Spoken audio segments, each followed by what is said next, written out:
தற்போது சின்னத்திரையில் பிஸியாக இருக்கிறார் நடிகை நளினி அவர்கள். தென்னிந்திய மொழிகளின் 90ஸ்களின் ஹீரோக்களுடன் ஜோடி சேர்ந்தவர். ஏன் என்று எனக்கு தெரியல. இன்று வரை ரஜினியுடன் மட்டும் செட் ஆகல.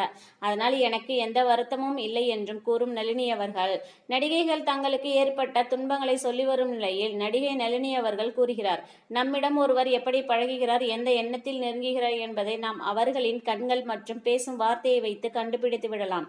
ஒரு பெண்ணை அவரின் விருப்பமில்லாமல் யாராலும் தொட்டுவிட முடியாது. ஒரு நடிகையாக அன்று முதல் இன்று வரை இது போன்ற பிரச்சனைகள் எனக்கு எதுவும் நடந்ததும் இல்லை.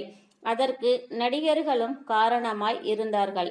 நடிகர், இசையமைப்பாளர், இயக்குனர், ஏன் இவரை சுயம்பு என்று கூட சொல்லலாம். தற்போதைய மயிலாடுதுறை மாவட்டத்தின் மண்ணின் மைந்தன் டி. ராஜேந்தர் அவர்கள் தன்னுடைய மூச்சுக்காற்று கூட நடிகைகள் மீது படாதவாறு பார்த்து கொள்வார். அதுபோல் சக நடிகைகள், கோ ஆர்டிஸ்ட் பெண்களிடம் கூட தள்ளி நில்லுமா, மூச்சுக்காற்று மேலப்படுது என்று கொஞ்சம் கடுமையாகவே சொல்லுவார் என்று பலரும் கூறவே நளினி அவர்களும் பெருமைப்படுத்துகிறார் டி. ராஜேந்தர் அவர்களை. இவர்தான் உயிர் உள்ள உஷா வரைபடத்தில் நளினியை அறிமுகம் செய்தவர். மறைந்த விஜயகாந்த் அவர்களுடன் ஒரு படத்தில் நடித்து கொண்டிருந்த சமயத்தில் வீட்டில் உள்ளவர்களின் ஞாபகம் வர வீட்டிற்கு செல்ல வேண்டும் என அழுகையும் வந்துவிட்டது.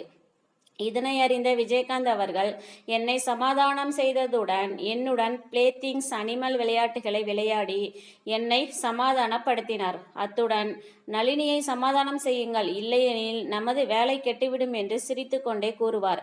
இதனால் நான் பிறகு அமைதியானேன் என்றும் ஷூட்டிங் ஆரம்பித்தது என்றும் கூறும் நளினி, இது போன்று சிறுபிள்ளைத்தனமாக என்னால் ஷூட்டிங் வேலை சில சமயங்களில் பாதித்து இருக்குமே தவிர எந்த ஆனாலும் எனக்கு எந்த பாதிப்பும் இல்லை என்றும் நான் பாதுகாப்பாகவே இருந்தேன் என்றும் ஹேமா கமிட்டி அறிக்கை பற்றி தன்னுடைய கருத்தை பதிவு செய்திருக்கிறார் நடிகை நளினி அவர்கள்.